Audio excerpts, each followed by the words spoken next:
ભરૂચ જ્યાં મોડી રાત્રે જર્જરિત દિવાલ ધરાશાયી થવાની ઘટના બની। શ્રી ભાર્ગવ સમસ્ત પંચ ટ્રસ્ટની માલિકીના જર્જરિત મકાનોની દિવાલ પડી। અંદાજિત 10 જેટલા જર્જરિત મકાનોની દિવાલ પડી ગઈ। જો કે મકાન બંધ હોવાથી કોઈ જાનહાનિના સમાચાર નથી। રાતે વરસાદ પડ્યો અને મકાનોવાળા પાછળની દિવાલ બેહી ગયા। 8 મકાન બેહી ગયા પાછળના અને આગળના 10 મકાન જેવી બેહી ગયો છે। કોઈ જાનહાનિ થઈ નથી અમને કોઈને, એટલે બંધ હાલતમાં અને બંધ હાલતમાં છે। हाँ, જે નુકસાન કંઈ થયું નથી અમને, मतलब બંધ મકાન હતા બધા।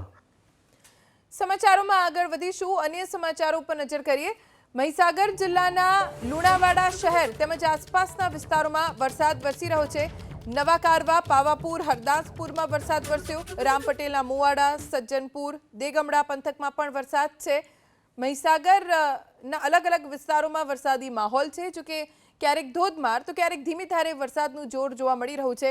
ક્યાંક તેજ પવન પણ ફૂંકાયો। રામ પટેલના મુવાડા, સજ્જનપુર, દેગમડા પંથકમાં વરસાદ વરસ્યો।